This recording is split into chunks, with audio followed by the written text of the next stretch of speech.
सत श्री अकाल जी, तुसीं देख रहे हो पंजाब हैरीटेज ते मैं हर्षपाल संधू। अज का जिहड़ा साडा गलबात का विषय होएगा कि जिहड़ा श्रोमणी गुरुद्वारा प्रबंधक कमेटी के वल्लों NCERT के सिलेबस के उपर जिहड़ा इतराज जताया गया।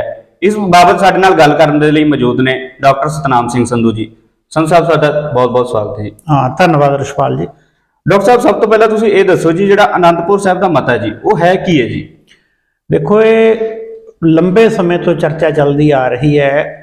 आनंदपुर साहब का जिहड़ा मता है ये 1966 ਦੇ ਵਿੱਚ ਜਦੋਂ ਰੀਆਰਗੇਨਾਈਜ਼ ਕੀਤਾ ਗਿਆ ਪੰਜਾਬ ਨੂੰ, ਉਸ ਸਮੇਂ ਅਕਾਲੀ ਦਲ ਨੇ ਇੱਕ ਨਵੀਂ ਕਿਸਮ ਦੀ ਪਹਿਲ ਕਰਨ ਦੀ ਕੋਸ਼ਿਸ਼ ਕੀਤੀ।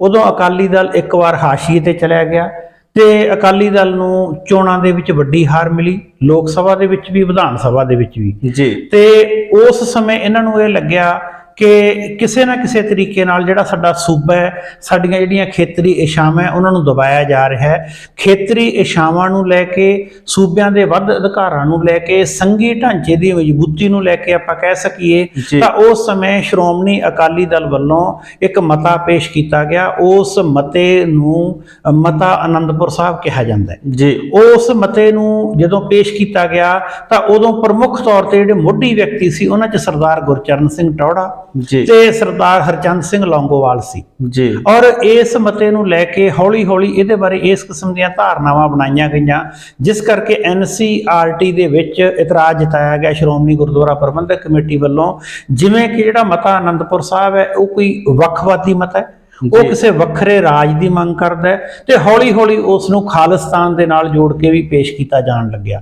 ਜਦੋਂ ਕਿ ਮਤਾ ਆਨੰਦਪੁਰ ਸਾਹਿਬ ਦੇ ਉਸ ਸਮੇਂ ਦੇ ਪ੍ਰਧਾਨ ਨੇ ਆਪਣਾ ਇੱਕ ਬਿਆਨ ਦੇ ਕੇ, ਲੌਂਗੋਵਾਲ ਸਾਹਿਬ ਨੇ ਬਿਲਕੁਲ ਸਪਸ਼ਟ ਕੀਤਾ ਸੀ ਕਿ ਅਸੀਂ ਸੂਬਿਆਂ ਦੇ ਵੱਧ ਅਧਿਕਾਰਾਂ ਦੀ ਗੱਲ ਕਰਦੇ ਹਾਂ। ਅਸੀਂ ਇਹ ਚਾਹੁੰਦੇ ਹਾਂ ਕਿ ਕੇਂਦਰ ਕੋਲ ਕੁਝ ਪ੍ਰਮੁੱਖ ਸ਼ਕਤੀਆਂ ਰਹਿਣ, ਜਿਨ੍ਹਾਂ ਦੇ ਵਿੱਚੋਂ ਫੌਜ ਹੈ, ਕਰੰਸੀ ਹੈ, ਰੇਲਵੇ ਹੈ ਜਾਂ ਹੋਰ ਇਸ ਕਿਸਮ ਦੀਆਂ ਫੋਰਨ ਪਾਲਿਸੀ ਨਾਲ ਸੰਬੰਧਿਤ ਚੀਜ਼ਾਂ ਰਹਿਣ।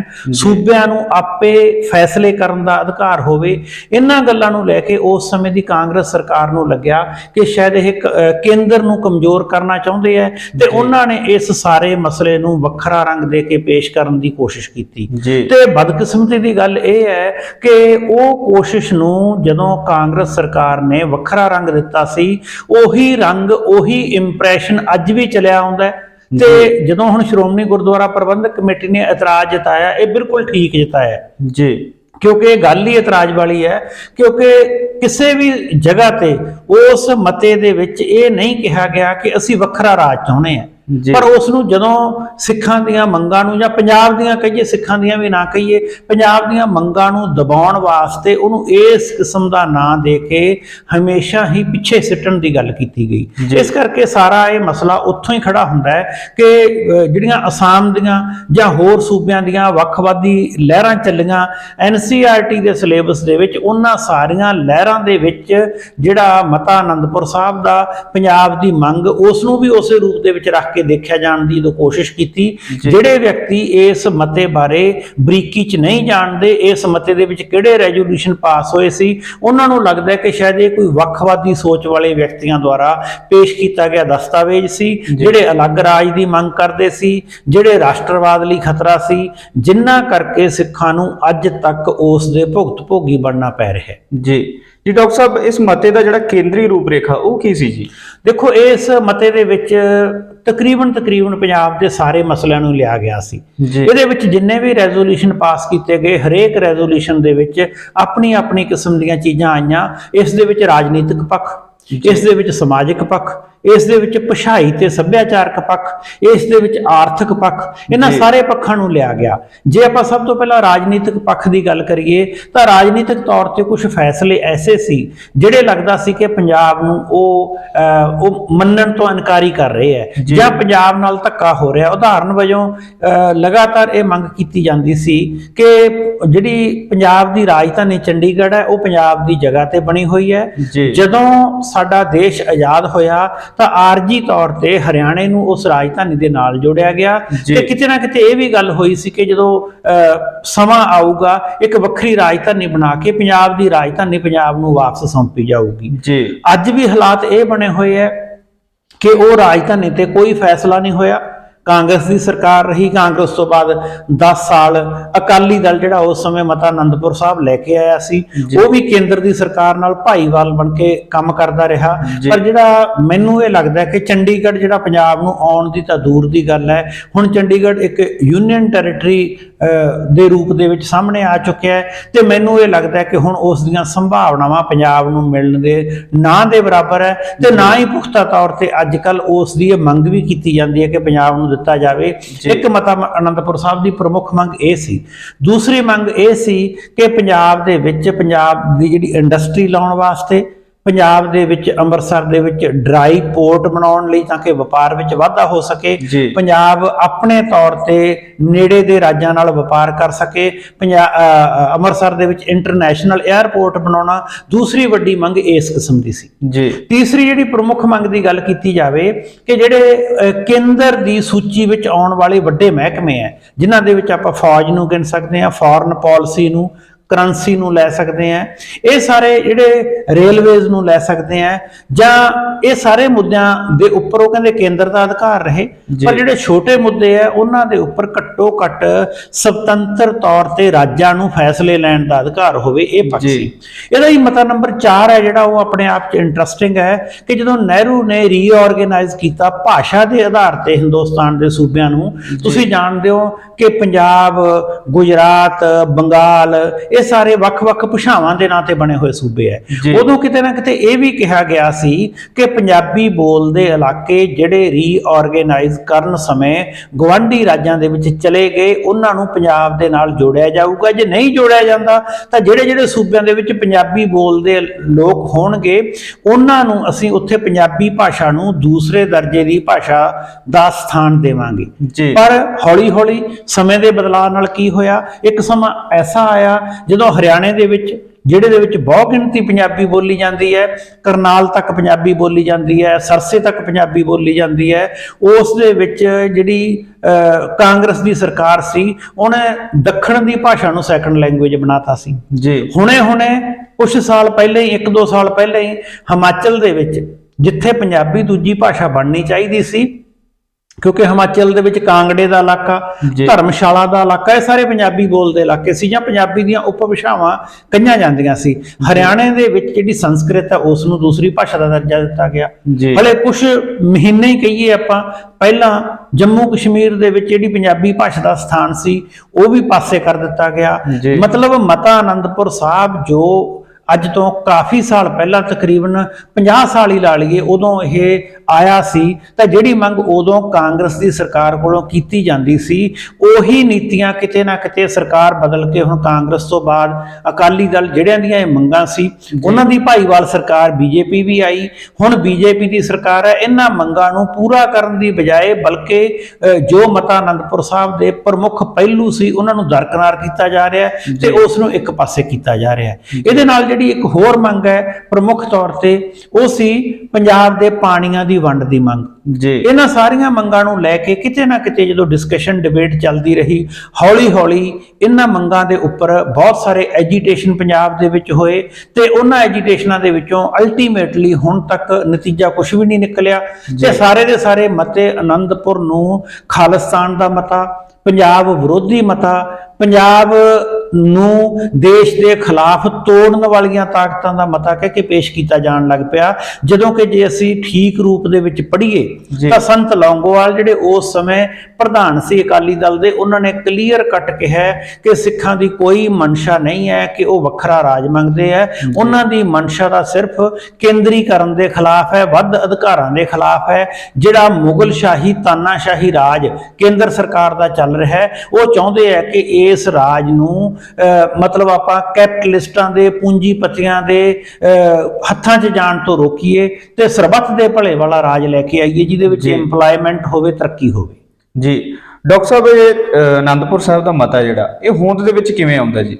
ਦੇਖੋ, ਆਨੰਦਪੁਰ ਸਾਹਿਬ ਦੇ ਮਤੇ ਦੀ ਮੈਂ ਤੁਹਾਨੂੰ ਦੱਸੀ ਹੈ ਗੱਲ ਕਿ ਇੱਕ ਸਟੇਜ ਤੇ ਲੱਗਿਆ ਕਿ ਕੇਂਦਰੀਕਰਨ ਵੱਲ ਨੂੰ ਜਿਹੜੀ ਸਾਡਾ ਰਾਜ ਹੈ ਉਹ ਵੱਧ ਰਿਹਾ ਹੈ ਸਾਡਾ ਦੇਸ਼ ਕੇਂਦਰੀਕਰਨ ਵੱਲ ਨੂੰ ਵੱਧ ਰਿਹਾ ਹੈ। ਜੀ। ਇਹ ਦੇਸ਼ ਦੀ ਆਜ਼ਾਦੀ ਤੋਂ ਬਾਅਦ ਨੀਤੀ ਰਹੀ ਹੈ ਕਿ ਕੇਂਦਰ ਦੀ ਸਰਕਾਰ ਨੇ ਨਿਰੰਤਰ ਤੌਰ ਤੇ ਕੋਸ਼ਿਸ਼ ਕਰੀ ਹੈ ਕਿ ਅਸੀਂ ਰਾਜਾਂ ਦੇ ਵੱਧ ਤੋਂ ਵੱਧ ਅਧਿਕਾਰ ਆਪਣੇ ਕੋਲੇ ਲਈਏ। ਜੀ। ਤਾਂ ਉਹਦੇ ਨਾਲ ਕੀ ਹੋਇਆ ਕਿ ਖੇਤਰੀ ਪਾਰਟੀਆਂ ਜਿਹੜੀਆਂ ਉਹ ਲਗਾਤਾਰ ਸੁੰਗੜਦੀਆਂ ਗਈਆਂ। ਜੀ। ਜਦੋਂ ਪਹਿਲਾਂ ਕਾਂਗਰਸ ਦੀ ਸਰਕਾਰ ਸੀ ਤਾਂ ਉਹਨਾਂ ਦੀ ਇੱਕ ਸਿਧਾਂਤਕ ਪਾਲਿਸੀ ਸੀ ਕਿ ਵੱਧ ਤੋਂ ਵੱਧ ਤਾਕਤ ਕੇਂਦਰ ਕੋਲ ਰੱਖੀ ਜਾਵੇ ਤੇ ਕੇਂਦਰ ਦੀ ਤਾਕਤ ਦਾ ਇੱਕ ਨਮਾਇਆ ਉਦਾਹਰਨ ਸਾਡੇ ਕੋਲੇ ਇਹ ਹੈ ਕਿ ਬਹੁਤ ਵਾਰੀ ਕੇਂਦਰ ਸਰਕਾਰ ਜਿੱਥੇ ਉਹਨਾਂ ਦੀ ਮਨਚਾਹੀ ਜਾਂ ਉਹਨਾਂ ਦੀ ਪਾਰਟੀ ਦੀ ਸਰਕਾਰ ਨਹੀਂ ਹੁੰਦੀ ਸੀ ਉਹਨੂੰ ਤੋੜ ਕੇ ਰਾਸ਼ਟਰਪਤੀ ਰਾਜ ਹੈ ਜਿਹੜਾ ਉਹ ਲਾ ਦਿੱਤਾ ਜਾਂਦਾ ਸੀ ਤੇ ਪੰਜਾਬ ਕਈ ਵਾਰੀ ਰਾਸ਼ਟਰਪਤੀ ਰਾਜ ਹੈ ਜਿਹੜਾ ਉਹਨੂੰ ਦੇਖ ਚੁੱਕਿਆ। ਜੀ। ਇਸੇ ਤਰੀਕੇ ਨਾਲ ਜਿਹੜੇ ਸਾਡੇ ਵੱਖ-ਵੱਖ ਹੋਰ ਇਸ ਕਿਸਮ ਦੇ ਪੱਖ ਹੈ ਉਹਨਾਂ ਦੇ ਵਿੱਚ ਵੀ ਸਾਨੂੰ ਇਹ ਚੀਜ਼ਾਂ ਦੇਖਣ ਨੂੰ ਮਿਲਦੀਆਂ। ਤਾਂ ਕੀ ਹੋਇਆ ਕਿ ਖੇਤਰੀ ਇਸ਼ਾਵਾਂ ਨੂੰ ਲੈ ਲਓ, ਖੇਤਰੀ ਭਾਸ਼ਾ, ਖੇਤਰੀ ਸੱਭਿਆਚਾਰ, ਖੇਤਰੀ ਲੋੜਾਂ, ਖੇਤਰੀ ਵਪਾਰ, ਇਸ ਨੂੰ ਬਚਾਉਣ ਵਾਸਤੇ ਇੱਕ ਲੋਕਾਂ ਦੇ ਸਮੂਹ ਨੇ, ਇੱਕ ਰਾਜਨੀਤਿਕ ਦਲ ਨੇ ਜਿਹਨੂੰ ਅਸੀਂ ਉਸ ਸਮੇਂ ਦਾ ਅਕਾਲੀ ਦਲ ਕਹਿੰਦੇ ਆ, ਉਹਨੇ ਹਿੰਮਤ ਕੀਤੀ। ਉਹਨਾਂ ਨੇ ਕਿਹਾ ਕਿ ਅਸੀਂ ਇੱਕ ਰੈਜ਼ੋਲੂਸ਼ਨ ਪਾਸ ਕਰਦੇ ਹਾਂ ਜਿਸ ਦੇ ਆਧਾਰ ਤੇ ਅਸੀਂ ਕੇਂਦਰ ਤੋਂ ਮੰਗ ਕਰਦੇ ਹਾਂ ਕਿ ਸਾਨੂੰ ਸੂਬੇ ਦੇ ਤੌਰ ਤੇ ਭਾਰਤ ਦੇ ਸੰਘੀ ਢਾਂਚੇ ਦੇ ਵਿੱਚ ਸਾਨੂੰ ਆਹ ਅਧਿਕਾਰ ਦਿੱਤੇ ਜਾਣ ਤੇ ਉਹਨਾਂ ਅਧਿਕਾਰਾਂ ਦੀ ਮੰਗ ਕਰਨ ਲਈ ਇੱਕ ਰਾਸ਼ਟਰ ਦੇ ਵਿੱਚ ਰਹਿੰਦੇ ਹੋਏ ਆਪਣੇ ਰਾਸ਼ਟਰ ਤੋਂ ਸੰਘੀ ਢਾਂਚੇ ਦੀ ਹੱਦਾਂ ਦੇ ਅੰਦਰ ਉਹਨਾਂ ਨੇ ਵੱਧ ਅਧਿਕਾਰਾਂ ਦੀ ਮੰਗ ਕੀਤੀ ਕਿ ਸੂਬੇ ਨੂੰ ਫੈਸਲੇ ਆਪ ਕਰਨ ਦੇ ਅਧਿਕਾਰ ਹੋਣੇ ਚਾਹੀਦੇ ਹੈ। ਜਿਹੜੇ ਇਹ ਅਧਿਕਾਰਾਂ ਦੀ ਮੰਗ ਕਰਨ ਵਾਲਾ ਆਪਣਾ ਰੈਜ਼ੋਲੂਸ਼ਨ ਸੀ ਉਸ ਨੂੰ ਮਤਾ ਆਨੰਦਪੁਰ ਸਾਹਿਬ ਦਾ ਨਾਂ ਦਿੱਤਾ ਗਿਆ। ਇਸ ਤਰੀਕੇ ਨਾਲ ਇਹ ਹੋਂਦ ਵਿੱਚ ਆਇਆ ਸੀ। ਜੀ ਜੀ ਡਾਕਟਰ ਸਾਹਿਬ, ਜਿਹੜਾ ਇਹ ਆਨੰਦਪੁਰ ਸਾਹਿਬ ਦਾ ਮਤਾ ਹੈ ਜੀ, ਇਸ ਨੂੰ ਲੈ ਕੇ ਜਿਹੜਾ ਕੇਂਦਰ ਅਤੇ ਰਾਜ ਸਰਕਾਰਾਂ ਦੇ ਵਿਚਕਾਰ ਚਰਚਾਵਾਂ ਕਿਸ ਤਰੀਕੇ ਦੀਆਂ ਹੋਈਆਂ ਸੀ? ਦੇਖੋ, ਵੱਖ-ਵੱਖ ਸਮੇਂ ਤੇ ਵੱਖਰੀਆਂ ਚਰਚਾਵਾਂ ਹੁੰਦੀਆਂ ਰਹੀਆਂ। ਜੀ। ਇੱਕ ਸਮੇਂ ਤੇ ਇਹ ਹੋਇਆ ਕਿ ਜਦੋਂ ਧਰਮ ਯੁੱਧ ਮੋਰਚਾ ਲਾਇਆ ਤਾਂ ਧਰਮ ਯੁੱਧ ਮੋਰਚੇ ਦੇ ਵਿੱਚ ਅਕਾਲੀ ਦਲ ਨੇ ਵੱਡੇ ਪੱਧਰ ਤੇ ਐਜੀਟੇਸ਼ਨ ਆਰੰਭੀ ਔਰ ਪੰਜਾਬ ਨੇ ਵੱਡੇ ਪੱਧਰ ਤੇ ਸਾਥ ਦਿੱਤਾ। ਹਜ਼ਾਰਾਂ ਨਹੀਂ ਬਲਕਿ ਲੱਖਾਂ ਦੀ ਗਿਣਤੀ ਵਿੱਚ ਲੋਕਾਂ ਨੇ ਗ੍ਰਿਫਤਾਰੀਆਂ ਦਿੱਤੀਆਂ। ਉਹਦੇ ਵਿੱਚ ਪਾਣੀਆਂ ਦਾ ਮਸਲਾ, ਉਹਦੇ ਵਿੱਚ ਇੰਪਲਾਇਮੈਂਟ ਦਾ ਮਸਲਾ, ਉਹਦੇ ਵਿੱਚ ਰੁਜ਼ਗਾਰ ਦਾ ਮਸਲਾ, ਪੰਜਾਬ ਦੇ ਵਪਾਰ ਦਾ ਮਸਲਾ, ਭਾਸ਼ਾ ਦਾ ਮਸਲਾ, ਇਹ ਸਾਰੇ ਮਸਲਿਆਂ ਨੂੰ ਇੱਕ ਥਾਂ ਤੇ ਇਕੱਠਾ ਕਰਨ ਦੀ ਕੋਸ਼ਿਸ਼ ਕੀਤੀ। ਨਾਲ ਹੀ ਉਦੋਂ ਕਿਤੇ ਨਾ ਕਿਤੇ ਇਹ ਵੀ ਕੋਸ਼ਿਸ਼ ਕੀਤੀ ਕਿ ਬਾਕੀ ਰਾਜ ਵੀ, ਜਿਹੜੇ ਰਾਜ ਇਹ ਚਾਹੁੰਦੇ ਆ ਕਿ ਉਹਨਾਂ ਦੀਆਂ ਜਿਹੜੀਆਂ ਖੇਤਰੀ ਜ਼ਰੂਰਤਾਂ ਉਹ ਪੂਰੀਆਂ ਹੋਣ, ਉਹ ਵੀ ਕਿਤੇ ਨਾ ਕਿਤੇ ਸਿੱਧੇ ਢੰਗ ਦੇ ਨਾਲ ਅਕਾਲੀ ਦਲ ਦਾ ਜਿਹੜਾ ਸਾਥ ਦਿੰਦੇ ਨਜ਼ਰ ਆਏ। ਇਸ ਤਰੀਕੇ ਨਾਲ ਜਿਹੜਾ ਮਤਾ ਆਨੰਦਪੁਰ ਸਾਹਿਬ ਦਾ ਹੋਂਦ ਵਿੱਚ ਆਇਆ ਸੀ ਤੇ ਉਸ ਮਤੇ ਨੂੰ ਲੈ ਕੇ, ਉਸ ਮਤੇ ਦੀ ਗੰਭੀਰਤਾ ਇੰਨੀ ਹੈ, ਮੈਨੂੰ ਇਹ ਲੱਗਦਾ ਕਿ ਜੇ ਕੋਈ ਅੱਜ 50 ਸਾਲ ਬਾਅਦ ਵੀ ਉਸ ਮਤੇ ਦੇ ਵਿੱਚ ਜਿਹੜੇ ਪੱਖ ਰੱਖੇ ਗਏ ਆ ਜੇ ਉਹਨਾਂ ਨੂੰ ਧਿਆਨ ਨਾਲ ਪੜ੍ਹੇ ਤਾਂ ਅੱਜ ਵੀ ਉਹੀ ਲੋੜ ਹੈ। ਅੱਜ ਵੀ ਸਰਕਾਰਾਂ ਕੇਂਦਰੀਕਰਨ ਕਰ ਰਹੀਆਂ। ਉਦੋਂ ਇਹ ਕਿਹਾ ਸੀ ਕਿ ਕਾਰਪੋਰੇਟ ਸੈਕਟਰ ਜਾਂ ਥੋੜੇ ਹੱਥਾਂ ਦੇ ਵਿੱਚ ਪੂੰਜੀ ਜਾਣ ਨੂੰ ਰੋਕਿਆ ਜਾਵੇ, ਇਜਾਰੇਦਾਰੀ ਘੱਟ ਕੀਤੀ ਜਾਵੇ। ਅੱਜ ਵੀ ਉਹੀ ਹੋ ਰਿਹਾ ਹੈ। ਅੱਜ ਵੀ ਕੋਸ਼ਿਸ਼ ਇਹ ਕੀਤੀ ਜਾ ਰਹੀ ਹੈ ਸਾਡਾ ਟੈਕਸੇਸ਼ਨ ਹੈ ਜਿਹੜਾ ਉਹ ਸੈਂਟਰਲਾਈਜ਼ ਕਰਤਾ। ਇਸੇ ਤਰੀਕੇ ਨਾਲ ਜਿਹੜਾ ਸਾਡੇ ਐਜੂਕੇਸ਼ਨ ਹੈ, ਨਿਊ ਐਜੂਕੇਸ਼ਨ ਪਾਲਿਸੀ ਦੇ ਵਿੱਚ ਉਹਨੂੰ ਕੇਂਦਰੀਕ੍ਰਿਤ ਕੀਤਾ ਜਾ ਰਿਹਾ ਹੈ। ਸਾਡਾ 50 ਕਿਲੋਮੀਟਰ ਤੱਕ ਦਾ ਇਲਾਕਾ BSF ਰਾਹੀਂ ਇਨਡਾਇਰੈਕਟਲੀ ਉਹ ਵੀ ਕੇਂਦਰ ਦੇ ਹੱਥ 'ਚ ਆ ਗਿਆ। ਸਾਡੀ ਰੇਲਵੇ, ਮੰਡੀਆਂ ਵਾਸਤੇ ਕਿਸਾਨਾਂ ਨੇ ਐਜੀਟੇਸ਼ਨ ਕੀਤੀ ਨਹੀਂ, ਉਹ ਵੀ ਕੇਂਦਰੀ ਰੂਪ ਦੇ ਵਿੱਚ ਕੇਂਦਰ ਕੋਲ ਹੀ ਚਲਾ ਜਾਣਾ ਸੀ। ਪਿੱਛੇ ਜਿਹੜੀ ਇੱਕ ਨਵੀਂ ਗੱਲ ਚੱਲੀ, ਹਲੇ ਤੱਕ ਉਹ ਸਿਰੇ ਨਹੀਂ ਚੜੀ ਕਿ ਇਕੱਠੀਆਂ ਰਾਜ ਸਰਕਾਰ ਤੇ ਕੇਂਦਰ ਸਰਕਾਰ ਦੀਆਂ ਵਿਧਾਨ ਸਭਾ ਤੇ ਲੋਕ ਸਭਾ ਦੀਆਂ ਚੋਣਾਂ ਹੋਣ ਤਾਂ ਕਿ ਇੱਕ ਪਾਰਟੀ ਦੀ ਇਜਾਰੇਦਾਰੀ ਹੋਵੇ। ਇਸੇ ਤਰੀਕੇ ਨਾਲ ਅੱਜ ਇੱਕ ਪ੍ਰਮੁੱਖ ਲੋੜ ਦੇ ਵਜੋਂ ਅਸੀਂ ਇਹ ਵੀ ਦੇਖ ਸਕਦੇ ਹਾਂ ਕਿ ਖੇਤਰੀ ਪਾਰਟੀਆਂ ਲਗਭਗ ਸਮਾਪਤ ਹੋਣ ਦੇ ਕਿਨਾਰੇ ਤੇ ਆ ਗਈਆਂ। ਜਿਹੜੀਆਂ ਕਾਂਗਰਸ ਤੋਂ ਅੱਡ ਹੋਈਆਂ ਪਾਰਟੀਆਂ ਸ਼ਾਇਦ ਇਸ ਉਮੀਦ ਨਾਲ ਭਾਰਤੀ ਜਨਤਾ ਪਾਰਟੀ ਨਾਲ ਰਲੀਆਂ ਸੀ, ਜਿਨ੍ਹਾਂ ਦੇ ਵਿੱਚੋਂ ਦੋ ਪ੍ਰਮੁੱਖ ਭਾਈਵਾਲੀ ਪਾਰਟੀਆਂ ਜਿਹੜੀਆਂ ਖੇਤਰੀ ਗੱਲਾਂ ਨੂੰ ਉਭਾਰਦੀਆਂ ਸੀ, ਉਹਨਾਂ 'ਚ ਇੱਕ ਮਹਾਰਾਸ਼ਟਰ ਦੀ ਸ਼ਿਵ ਸੈਨਾ, ਇੱਕ ਪੰਜਾਬ ਦਾ ਅਕਾਲੀ ਦਲ। ਦੋਵੇਂ ਭਾਰਤੀ ਜਨਤਾ ਪਾਰਟੀ ਦੇ ਪੁਰਾਣੇ ਸਾਥੀ ਸੀ। ਅੱਜ ਜਦੋਂ ਭਾਰਤੀ ਜਨਤਾ ਪਾਰਟੀ ਤਕੜੀ ਪਾਰਟੀ ਦੇ ਰੂਪ ਦੇ ਵਿੱਚ ਕੇਂਦਰ ਵਿੱਚ ਸ਼ਾਸਨ ਆਪਣਾ ਚਲਾ ਰਹੀ ਹੈ, ਅੱਜ ਉਹ ਦੋਵੇਂ ਪਾਰਟੀਆਂ ਵੀ ਕਿਨਾਰੇ ਤੇ ਹੋ ਗਈਆਂ ਤੇ ਪੰਜਾਬ ਦੇ ਵਿੱਚ ਜਾਂ ਕਿਸੇ ਵੀ ਹੋਰ ਸੂਬੇ ਦੇ ਵਿੱਚ ਅੱਜ ਕੋਸ਼ਿਸ਼ ਇਹ ਹੋ ਰਹੀ ਹੈ ਕਿ ਕੇਂਦਰੀ ਪਾਰਟੀਆਂ ਦੀ ਇਜਾਰੇਦਾਰੀ ਹੋਵੇ। ਖੇਤਰੀ ਪਾਰਟੀਆਂ ਦਾ ਜਿਹੜਾ ਆਪਾਂ ਇਹ ਕਹਿ ਦਈਏ ਕਿ ਸਰੂਪ ਹੈ ਉਹ ਲਗਾਤਾਰ ਰਾਜਾਂ ਦੇ ਵਿੱਚੋਂ ਖਤਮ ਹੋਣ ਲੱਗਿਆ ਹੋਇਆ ਹੈ। ਜੀ ਡਾਕਟਰ ਸਾਹਿਬ, ਤੁਸੀਂ ਭਾਰਤ ਦੇ ਸੰਘੀ ਢਾਂਚੇ ਨੂੰ ਕਿਵੇਂ ਦੇਖਦੇ ਹੋ ਜੀ? ਦੇਖੋ, ਭਾਰਤ ਦੇ ਸੰਘੀ ਢਾਂਚੇ ਬਾਰੇ ਇਹ ਹੈ ਕਿ ਜਦੋਂ ਸਾਨੂੰ ਸੰਵਿਧਾਨ 'ਚ ਪੜ੍ਹਾਇਆ ਜਾਂਦਾ ਹੈ ਕਿ ਭਾਰਤ ਇੱਕ ਸੰਘੀ ਢਾਂਚਾ ਹੈ ਜਿਹਦੇ ਵਿੱਚ ਇੱਕ ਕੇਂਦਰ ਦੀ ਸਰਕਾਰ ਹੋਊਗੀ, ਜੀ। ਜਿਹੜੇ ਵੱਡੇ ਅਧਿਕਾਰ ਹੈ ਉਹ ਕੇਂਦਰ ਦੀ ਸਰਕਾਰ ਕੋਲ ਹੋਣਗੇ ਜੀ। ਤੇ ਕੁਝ ਅਧਿਕਾਰ ਹੈ ਜਿਹੜੇ ਉਹ ਸੂਬਿਆਂ ਕੋਲੇ ਹੋਣਗੇ। ਜੀ। ਇਹਦੇ ਲਈ ਤਿੰਨ ਕਿਸਮ ਦੇ ਕਾਨੂੰਨ ਬਣਾਉਣ ਦੀ ਵਿਵਸਥਾ ਕੀਤੀ। ਜੀ। ਕੁਝ ਕਾਨੂੰਨ ਉਹ ਹੋਣਗੇ ਜਿਹੜੇ ਕੇਂਦਰ ਦੀ ਸੂਚੀ ਦੇ ਵਿੱਚ ਹੋਣਗੇ, ਕੁਝ ਕਾਨੂੰਨ ਉਹ ਹੋਣਗੇ ਜਿਹੜੇ ਰਾਜਾਂ ਦੀ ਸੂਚੀ ਦੇ ਵਿੱਚ ਹੋਣਗੇ, ਜੀ। ਕੁਝ ਕਾਨੂੰਨ ਉਹ ਹੋਣਗੇ ਜਿਹੜੇ ਕੇਂਦਰ ਤੇ ਰਾਜਾਂ ਦੀ ਸਾਂਝੀ ਸੂਚੀ ਦੇ ਵਿੱਚ ਹੋਣਗੇ। ਜੀ। ਇਹ ਸੰਘੀ ਢਾਂਚੇ ਨੂੰ ਚਲਾਉਣ ਵਾਸਤੇ ਸਿਧਾਂਤਕ ਜਾਂ ਸੰਵਿਧਾਨਕ ਫਾਰਮੂਲਾ। ਜੀ। ਹੁਣ ਹੋ ਕੀ ਰਿਹਾ ਹੈ, ਹੁਣ ਟੇਢੇ ਢੰਗ ਨਾਲ ਕਈ ਵਾਰੀ ਇਸ ਗੱਲ ਦਾ ਰੌਲਾ ਪੈ ਜਾਂਦਾ ਹੈ ਕਿ ਕੇਂਦਰ ਰਾਜ ਸਰਕਾਰ ਦੇ ਅਧਿਕਾਰਾਂ ਵਾਲੇ ਕਾਨੂੰਨਾਂ ਨੂੰ ਆਪਣੇ ਹੱਥ 'ਚ ਲੈ ਲੈਂਦਾ ਹੈ। ਜੀ। ਇਹਦੀ ਸਭ ਤੋਂ ਰੀਸੈਂਟ ਉਦਾਹਰਨ ਹੈ ਜਿਹੜੀ ਉਹ ਖੇਤੀ ਕਾਨੂੰਨਾਂ ਦੀ ਹੈ। ਜੀ। ਖੇਤੀ ਕਾਨੂੰਨਾਂ ਬਾਰੇ ਕਿਹਾ ਜਾਂਦਾ ਹੈ ਕਿ ਖੇਤੀ ਕਾਨੂੰਨ ਰਾਜ ਸੂਚੀ ਦੇ ਅੰਦਰ ਆਉਂਦੇ ਆ, ਇਸ ਕਰਕੇ ਰਾਜਾਂ ਨੇ ਬਣਾਉਣੇ ਆ। ਜੀ। ਪਰ ਕੇਂਦਰ ਉਸ ਨੂੰ ਵਲ ਪਾ ਕੇ ਕਿਸੇ ਹੋਰ ਤਰੀਕੇ ਨਾਲ ਕਹਿ ਦਿੰਦਾ ਕਿ ਨਹੀਂ, ਇਹ ਕੇਂਦਰੀ ਸੂਚੀ ਦੇ ਵਿੱਚ ਆਉਂਦੇ ਆ, ਇਹਨਾਂ ਨੂੰ ਅਸੀਂ ਬਣਾ ਸਕਦੇ ਆ, ਜੀ। ਜਾਂ ਇਹ ਸਾਂਝੀ ਸੂਚੀ ਦੇ ਵਿੱਚ ਆਉਂਦੇ ਆ।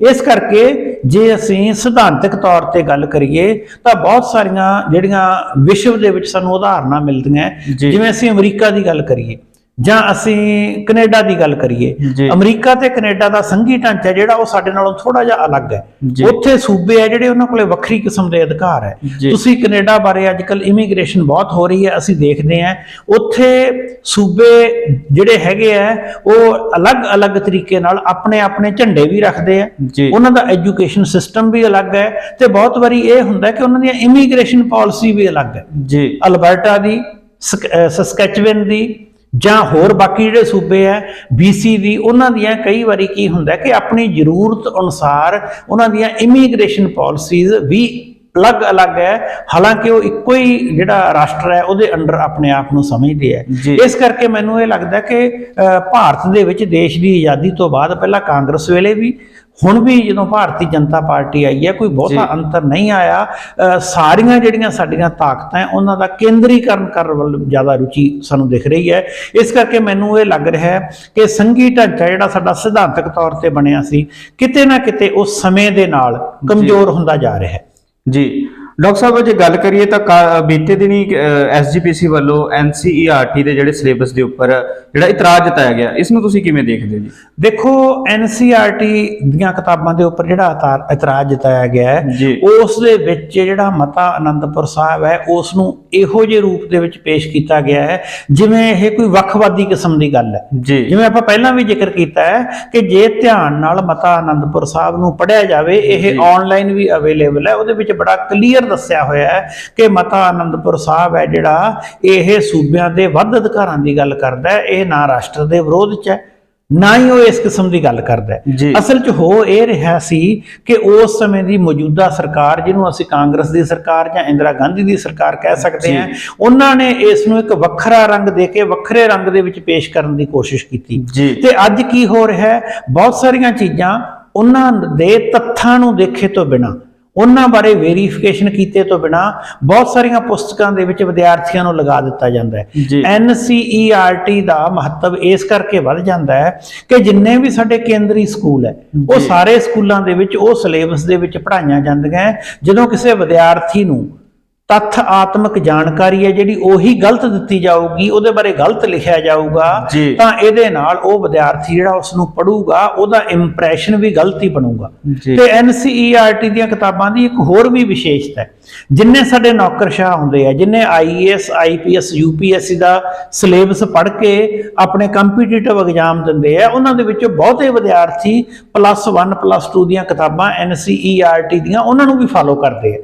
ਜੇ ਸਾਡੇ ਕੋਲੇ ਅੱਜ ਆਉਣ ਵਾਲਾ ਅਫਸਰ ਜਿਹੜਾ IAS ਬਣ ਕੇ ਆ ਰਿਹਾ ਜਾਂ IPS ਬਣ ਕੇ ਆ ਰਿਹਾ ਹੈ, ਉਹਦੇ ਮਨ ਦੇ ਵਿੱਚ 50 ਸਾਲ ਪੁਰਾਣਾ ਮਤਾ ਆਨੰਦਪੁਰ ਸਾਹਿਬ ਇਸ ਕਿਸਮ ਦੀ ਰੌਸ਼ਨੀ ਪਾਊਗਾ ਕਿ ਉਹ ਵੱਖਵਾਦੀ ਰੁਚੀਆਂ ਵਾਲਾ ਮਤਾ ਸੀ, ਉਹ ਖਾਲਿਸਤਾਨ ਦੀ ਮੰਗ ਸੀ, ਉਹ ਸਿੱਖਾਂ ਦੀ ਦੇਸ਼ ਤੋਂ ਅਲੱਗਾ ਰਾਜ ਦੀ ਮੰਗ ਸੀ, ਤਾਂ ਉਹਦੇ ਨਾਲ ਉਹਨੂੰ ਪੜ੍ਹਨ ਵਾਲਾ ਵਿਅਕਤੀ ਪਹਿਲਾਂ ਹੀ ਆਪਣੇ ਮਨ ਦੇ ਵਿੱਚ ਇੱਕ ਸਿੱਖ ਵਿਰੋਧੀ ਜਾਂ ਰਾਸ਼ਟਰ ਵਿਰੋਧੀ ਕਿਸਮ ਦੀ ਸਿੱਖਾਂ ਦੀ ਧਾਰਨਾ ਬਣਾ ਕੇ ਆਊਗਾ।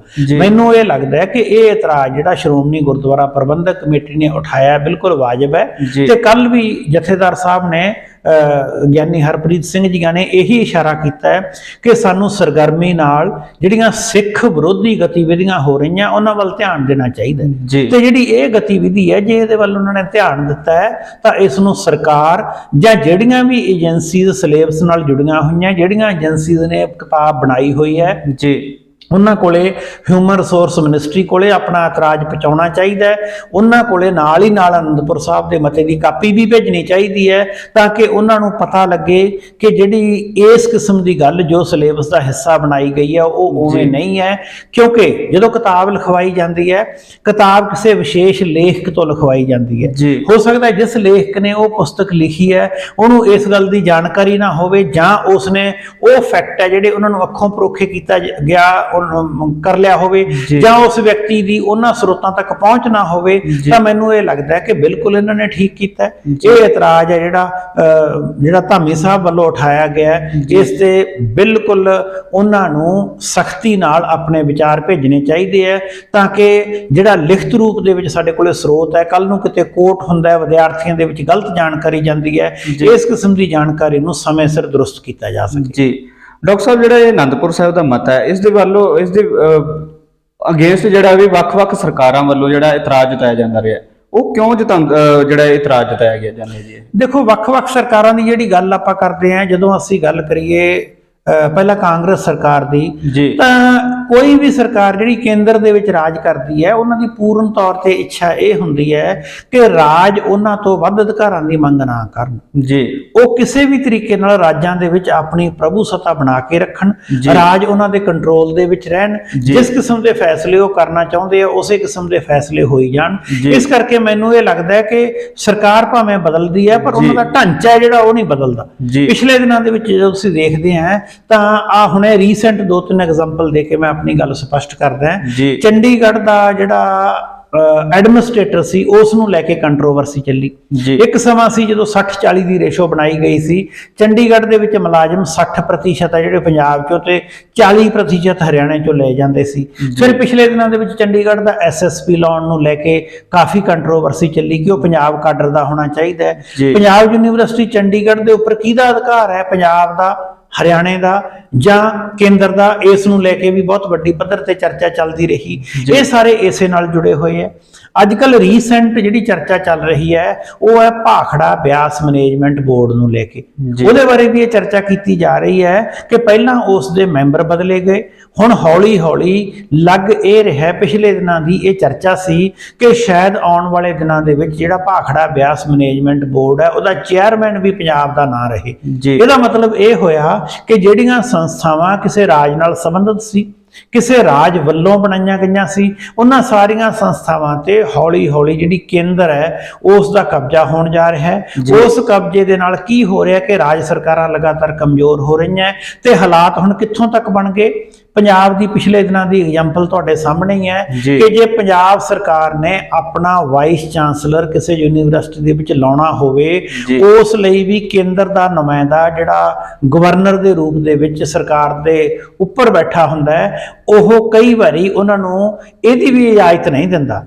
ਹੋਰ ਤਾਂ ਹੋਰ ਪਿਛਲੇ ਦਿਨਾਂ ਦੇ ਵਿੱਚ ਜੇ ਆਪਾਂ ਪੰਜਾਬ ਸਰਕਾਰ ਦੀ ਗੱਲ ਕਰੀਏ ਤਾਂ ਇਹਨਾਂ ਨੂੰ ਵਿਧਾਨ ਸਭਾ ਦਾ ਸੈਸ਼ਨ ਬੁਲਾਉਣ ਵੇਲੇ ਵੀ ਸਮੱਸਿਆ ਆਈ, ਉਦੋਂ ਵੀ ਇਸ ਕਿਸਮ ਦੇ ਅਧਿਕਾਰ ਨਹੀਂ ਦਿੱਤੇ ਗਏ। ਅੱਜ ਜੇ ਆਪਾਂ 2 ਸੂਬਿਆਂ ਦੀ ਗੱਲ ਕਰ ਲਈਏ, ਅੱਜ ਜੇ ਦਿੱਲੀ ਦੇ ਵਿੱਚ ਉੱਥੋਂ ਦਾ ਲੈਫਟੀਨੈਂਟ ਗਵਰਨਰ ਹੈ ਜਿਹਦੇ ਬਾਰੇ ਕੇਜਰੀਵਾਲ ਆਮ ਆਦਮੀ ਪਾਰਟੀ ਵਾਲੇ ਲਗਾਤਾਰ ਆਪਣੀ ਗੱਲ ਉੱਚੇ ਸੁਰ ਦੇ ਵਿੱਚ ਕਹਿੰਦੇ ਰਹਿੰਦੇ ਆ ਕਿ ਸਾਡੇ ਕਿਸੇ ਵੀ ਇਹ ਸਹੀ ਕੰਮ ਨੂੰ ਪੂਰਾ ਨਹੀਂ ਹੋਣ ਦੇ ਰਹੇ। ਇਸੇ ਤਰੀਕੇ ਨਾਲ ਪੰਜਾਬ ਦੇ ਮੁੱਖ ਮੰਤਰੀ ਵੀ ਲਗਾਤਾਰ ਕਹਿੰਦੇ ਆ ਕਿ ਸਾਡੇ ਰਾਜ ਦੇ ਵਿੱਚ ਜਾ ਕੇ ਗਵਰਨਰ ਸਾਹਿਬ ਰਾਜਨੀਤਿਕ ਵਿਅਕਤੀ ਵਾਂਗ ਬਿਆਨ ਦੇ ਰਹੇ ਆ, ਜਿਹੜਾ ਠੀਕ ਨਹੀਂ। ਇਹ ਸਾਰਾ ਕੁਛ ਹੈ ਜਿਹੜਾ ਇਹਦੇ ਨਾਲ ਹੀ ਜੁੜਿਆ ਹੋਇਆ ਹੈ ਕਿ ਕੇਂਦਰ ਸਰਕਾਰ ਕਿਸੇ ਵੀ ਤਰੀਕੇ ਨਾਲ ਇਹ ਨਹੀਂ ਚਾਹੁੰਦੀ ਕਿ ਰਾਜ ਸਰਕਾਰ ਉਹਨਾਂ ਤੋਂ ਇੰਡੀਪੈਂਡੈਂਟ ਕੰਮ ਕਰੇ। ਜਿੱਥੇ ਵੀ ਕੇਂਦਰ ਦੀ ਭਾਈਵਾਲ ਰਾਜਨੀਤਿਕ ਪਾਰਟੀ ਦੀ ਜਾਂ ਉਹਨਾਂ ਦੀ ਆਪਣੀ ਪਾਰਟੀ ਦੀ ਸਰਕਾਰ ਨਹੀਂ ਹੁੰਦੀ, ਉੱਥੇ ਕੇਂਦਰ ਟੇਢੇ ਢੰਗ ਨਾਲ ਕੋਸ਼ਿਸ਼ ਕਰਦਾ ਹੈ ਕਿ ਅਸੀਂ ਰਾਜ ਸਰਕਾਰ ਨੂੰ ਚੱਲਣ ਨਾ ਦਈਏ। ਇਹਦੀ ਸਾਡੇ ਸਾਹਮਣੇ ਬੜੀ ਸਪਸ਼ਟ ਉਦਾਹਰਨ ਬੰਗਾਲ ਦੇ ਵਿੱਚ ਵੀ ਹੈ, ਪੰਜਾਬ ਦੇ ਵਿੱਚ ਵੀ ਹੈ। ਕੁਝ ਸੂਬਿਆਂ ਦੇ ਵਿੱਚ ਤੁਹਾਨੂੰ ਪਤਾ ਹੈ ਕਿ ਜ਼ੋਰ ਜ਼ਬਰਦਸਤੀ ਕਰਕੇ ਵੀ ਕੇਂਦਰ ਦੀਆਂ ਸਰਕਾਰਾਂ ਨੇ ਕੁਝ ਜਿਹੜੇ MLA ਹੈ ਉਹਨਾਂ ਤੇ ਪ੍ਰਭਾਵ ਪਾ ਕੇ ਆਪਣੇ ਵੱਲ ਰਲਾ ਕੇ, ਜਿਵੇਂ ਮਹਾਰਾਸ਼ਟਰ ਦੇ ਵਿੱਚ ਆਪਣੀ ਸਰਕਾਰ ਬਣਾਈ ਹੈ, ਇਸ ਕਿਸਮ ਦਾ ਵੀ ਗੱਲ ਦੇਖਣ ਨੂੰ ਮਿਲਦੀ ਹੈ।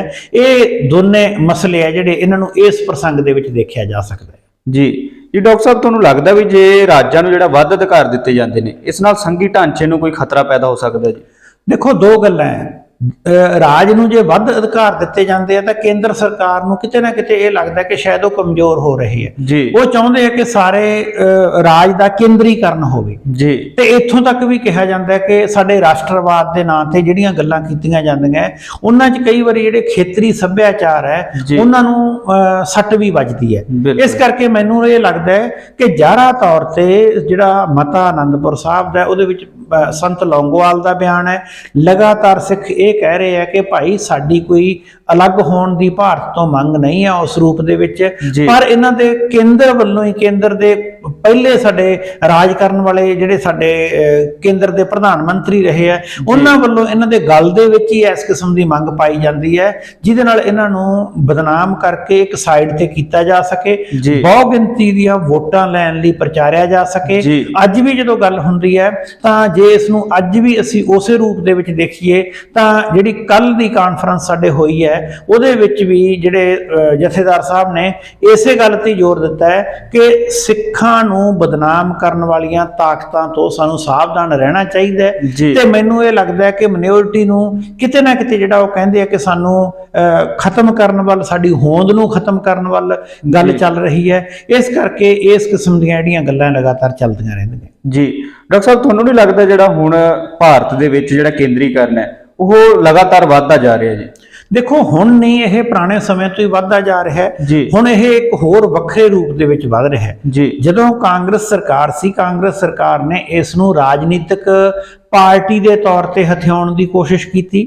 ਹੁਣ ਇਹ ਰਾਜਨੀਤਿਕ ਪਾਰਟੀ ਹੈ ਜਿਹੜੀ ਇਹ ਆਰਥਿਕ ਤੌਰ ਤੇ ਵੀ ਹਥਿਆਉਣ ਦੀ ਕੋਸ਼ਿਸ਼ ਕਰ ਰਹੀ ਹੈ। ਅੱਜ ਕੀ ਹੋ ਰਿਹਾ ਹੈ ਕਿ ਪੂਰੇ ਦੇ ਪੂਰੇ ਰਾਸ਼ਟਰ ਦੇ ਜਿਹੜੇ ਵੱਡੇ ਐਸਟ ਹੈ ਕਿਸੇ ਵੀ ਸਰਕਾਰ ਦੇ ਕੋਲੇ ਉਹਦੀ ਜਿਹੜੀ ਪੂੰਜੀ ਹੁੰਦੀ ਹੈ, ਜਾਂ ਆਪਾਂ ਇਹ ਕਹਿ ਦਈਏ ਉਹਦੇ ਸੰਸਾਧਨ ਹੁੰਦੇ ਆ, ਉਹ ਰੇਲਵੇ ਹੁੰਦੀ ਹੈ, 에ਅਰਪੋਰਟ ਹੁੰਦੇ ਆ, ਗੈਸ ਹੁੰਦੀ ਹੈ, ਜਾਂ ਟੈਲੀਫੋਨ ਕਮਿਊਨੀਕੇਸ਼ਨ ਹੁੰਦਾ ਹੈ। ਜਿਹੜੀਆਂ ਕੇਂਦਰ ਦੀਆਂ ਇਸ ਕਿਸਮ ਦੀਆਂ ਵੱਡੀਆਂ ਚੀਜ਼ਾਂ ਸੀ ਉਹ ਅੱਜ ਸਾਰੀਆਂ ਦੀਆਂ ਸਾਰੀਆਂ ਕਾਰਪੋਰੇਟ ਕੋਲੇ ਜਾ ਰਹੀਆਂ। ਕਾਰਪੋਰੇਟ ਹੈ ਜਿਹੜਾ ਉਹ ਇੱਕ ਵਿਸ਼ੇਸ਼ ਰਾਜਨੀਤਿਕ ਪਾਰਟੀ ਨਾਲ ਜੁੜਿਆ ਹੋਇਆ।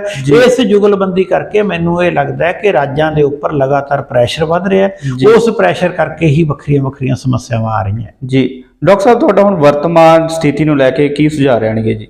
ਦੇਖੋ, ਜੇ ਅਸੀਂ ਵਰਤਮਾਨ ਸਥਿਤੀ ਦੀ ਗੱਲ ਕਰੀਏ ਤਾਂ ਮੈਨੂੰ ਇਹ ਲੱਗਦਾ ਕਿ ਠੀਕ ਸਮੇਂ ਤੇ ਸ਼੍ਰੋਮਣੀ ਗੁਰਦੁਆਰਾ ਪ੍ਰਬੰਧਕ ਕਮੇਟੀ ਵੱਲੋਂ ਚੁੱਕਿਆ ਗਿਆ ਠੀਕ ਕਦਮ ਹੈ। ਜੇ ਸ਼੍ਰੋਮਣੀ ਗੁਰਦੁਆਰਾ ਪ੍ਰਬੰਧਕ ਕਮੇਟੀ ਜਿਹੜੀ ਸਿੱਖਾਂ ਦੀ ਨੁਮਾਇਆ ਜਮਾਤ ਹੈ, ਜੇ ਉਹ ਇਸ ਕਿਸਮ ਦੀਆਂ ਗੱਲਾਂ ਨਾ ਚੁੱਕਦੀ ਤਾਂ ਇਹਦੇ ਨਾਲ ਹੋਰ ਵੀ ਬੁਰਾ ਅਸਰ ਪੈਣਾ ਸੀ। ਪਰ ਨਾਲ ਹੀ ਨਾਲ ਇੱਕ ਦੁੱਖ ਦੀ ਗੱਲ ਵੀ ਹੈ ਕਿ ਜਿਹੜੇ ਅਕਾਲੀ ਦਲ ਨੇ ਮਤਾ ਆਨੰਦਪੁਰ ਸਾਹਿਬ ਦਾ ਲੈ ਕੇ ਆਂਦਾ, ਜਿਹਦੇ ਵਾਸਤੇ ਸੰਘਰਸ਼ ਕੀਤਾ, ਧਰਮ ਯੁੱਧ ਮੋਰਚੇ ਲੱਗੇ, ਜਿਹਦੇ ਵਿੱਚ ਇਹ ਸਪਸ਼ਟ ਤੌਰ ਤੇ ਕਿਹਾ ਗਿਆ ਹੈ ਕਿ ਸਾਰੇ ਲੋਕਾਂ ਨੂੰ ਨਾਲ ਲੈ ਕੇ ਚੱਲੋ, ਪੂੰਜੀਵਾਦ ਨੂੰ ਵਧਣ ਨਾ ਦਿਓ। ਸਾਰੀਆਂ ਉਹੀ ਗੱਲਾਂ ਕਿਤੇ ਨਾ ਕਿਤੇ ਟੇਢੇ ਢੰਗ ਨਾਲ ਅਕਾਲੀ ਦਲ ਦੇ ਵਿੱਚ ਵੀ ਲੰਮੇ ਸਮੇਂ ਤੋਂ ਬਾਅਦ ਦੇਖਣ ਨੂੰ ਮਿਲੀਆਂ। 10 ਸਾਲ ਤੱਕ ਅਕਾਲੀ ਦਲ ਦੀ ਸਰਕਾਰ ਰਹੀ। ਉਹਨਾਂ ਨੇ ਵੱਡੇ ਪੱਧਰ ਤੇ ਐਜੀਟੇਸ਼ਨ, ਪੰਜਾਬ ਦੇ ਹੱਕਾਂ ਲਈ, ਖੇਤਰੀ ਲੋੜਾਂ ਲਈ, ਪੰਜਾਬ ਦੇ ਪਾਣੀਆਂ ਲਈ, ਪੰਜਾਬ ਦੇ ਰਾਜਧਾਨੀ ਲਈ, ਪੰਜਾਬ ਦੀ ਭਾਸ਼ਾ ਲਈ ਮੋਰਚੇ ਨਹੀਂ ਲਾਏ। ਉਸੇ ਕਰਕੇ ਮੈਨੂੰ ਇਹ ਲੱਗਦਾ ਹੈ ਕਿ ਉਹਨਾਂ ਨੂੰ ਇਸ ਕਿਸਮ ਦਾ ਖਮਿਆਜਾ ਭੁਗਤਣਾ ਪੈ ਰਿਹਾ ਹੈ। ਹੁਣ ਉਹਨਾਂ ਨੂੰ ਵੀ ਸ਼ਾਇਦ ਸਮਝ ਆ ਗਈ ਹੈ ਕਿ ਸਾਨੂੰ ਇਹਨਾਂ ਸਾਰੇ ਪੱਖਾਂ ਨੂੰ, ਜੋ ਗੱਲਾਂ ਮਤਾ ਆਨੰਦਪੁਰ ਸਾਹਿਬ ਦੇ ਵਿੱਚ ਕਹੀਆਂ ਗਈਆਂ ਸੀ, ਉਹਨਾਂ ਵੱਲ ਧਿਆਨ ਦੇਣ ਦੀ ਲੋੜ ਹੈ। ਬਹੁਤ ਸਮਾਂ ਬੀਤ ਗਿਆ, ਹੁਣ ਉਹਨਾਂ ਨੂੰ ਬਹੁਤ ਹਿੰਮਤ ਕਰਨੀ ਪਊਗੀ ਆਪਣੀ ਸ਼ਾਖ ਬਣਾਉਣ ਲਈ, ਪੰਜਾਬ ਦੇ ਮੁੱਦਿਆਂ ਨੂੰ ਨਾਲ ਜੋੜਨ ਲਈ, ਪੰਜਾਬ ਦੇ ਲੋਕਾਂ ਦਾ ਅਕਾਲੀ ਦਲ ਵਿੱਚ ਵਿਸ਼ਵਾਸ ਬਣਾਉਣ ਲਈ। ਤੇ ਮਤਾ ਆਨੰਦਪੁਰ ਸਾਹਿਬ ਦੇ ਵਿੱਚ ਕਈਆਂ ਹੋਈਆਂ ਗੱਲਾਂ ਨੂੰ ਜੇ ਉਹ ਅੱਜ ਏਜੰਡੇ ਤੇ ਲਿਆ ਰਹੇ ਹੈ, ਕਿਉਂਕਿ ਇਨਡਾਇਰੈਕਟਲੀ ਅਕਾਲੀ ਦਲ ਹੈ ਜਿਹੜੀ ਉਸੇ ਨਾਲ ਜੁੜੀ ਹੋਈ ਜਮਾਤ ਹੈ, ਉਹ SGPC ਨੂੰ ਚਲਾ ਰਹੀ ਹੈ। ਪਹਿਲੇ ਇੰਨੇ ਸਾਲਾਂ ਦੇ ਵਿੱਚ ਜਦੋਂ ਉਹਨਾਂ ਦੀ ਭਾਈਵਾਲ ਕੇਂਦਰ ਦੇ ਵਿੱਚ ਪਾਰਟੀ ਸੀ, ਉਸ ਸਮੇਂ ਉਹਨਾਂ ਨੂੰ ਇਹਨਾਂ ਗੱਲਾਂ ਬਾਰੇ ਆਪਣਾ ਸਟੈਂਡ ਸਪਸ਼ਟ ਕਰਨਾ ਚਾਹੀਦਾ ਸੀ। ਦੇਰ ਆਏ ਦਰੁਸਤ ਆਏ, ਜੇ ਅੱਜ ਵੀ ਉਹ ਕੁਛ ਕਰਨ ਲੱਗੇ ਹੈ ਤਾਂ ਇਹ ਬਹੁਤ ਚੰਗੀ ਗੱਲ ਹੈ। ਆਪਾਂ ਇਹ ਨਹੀਂ ਕਹਿੰਦੇ ਕਿ ਤੁਹਾਡੇ ਬਾਰੇ ਜਾਂ ਤੁਹਾਡੇ ਪ੍ਰਦੇਸ਼ ਬਾਰੇ ਜਾਂ ਤੁਹਾਡੇ ਧਰਮ ਬਾਰੇ ਸਭ ਕੁਝ ਚੰਗਾ ਚੰਗਾ ਹੀ ਲਿਖਿਆ ਜਾਵੇ, ਪਰ ਜੋ ਠੀਕ ਹੈ ਉਹ ਜ਼ਰੂਰ ਲਿਖਿਆ ਜਾਵੇ। ਤੁਹਾਡੇ ਧਰਮ ਬਾਰੇ, ਤੁਹਾਡੇ ਸੱਭਿਆਚਾਰ ਬਾਰੇ ਗਲਤ ਕਿਸਮ ਦੀਆਂ ਗੱਲਾਂ ਨਾ ਫੈਲਾਈਆਂ ਜਾਣ। ਇਸ ਕਰਕੇ ਜਿਹੜਾ ਇਹ ਇਤਰਾਜ਼ ਇਹਨਾਂ ਨੇ ਕੀਤਾ ਇਹ ਬਿਲਕੁਲ ਦੁਰਸਤ ਹੈ। ਇਸ ਗੱਲ ਤੇ ਥੋੜਾ ਜਿਹਾ ਇੰਨਾ ਜ਼ਰੂਰ ਅਸਰ ਪਊਗਾ ਕਿ ਆਉਣ ਵਾਲੇ ਸਮੇਂ ਦੇ ਵਿੱਚ ਕੋਈ ਹੋਰ ਵਿਅਕਤੀ ਗਲਤ ਨਹੀਂ ਲਿਖੂਗਾ। ਉਮੀਦ ਕੀਤੀ ਜਾ ਸਕਦੀ ਹੈ ਕਿ ਸ਼ਾਇਦ ਇਸ ਨੂੰ ਵੀ ਠੀਕ ਕੀਤਾ ਜਾ ਸਕੇ। ਸੋ ਦਰਸ਼ਕੋ, ਇਹ ਸਨ ਸਾਡੇ ਨਾਲ ਡਾਕਟਰ ਸਤਨਾਮ ਸਿੰਘ ਸੰਧੂ।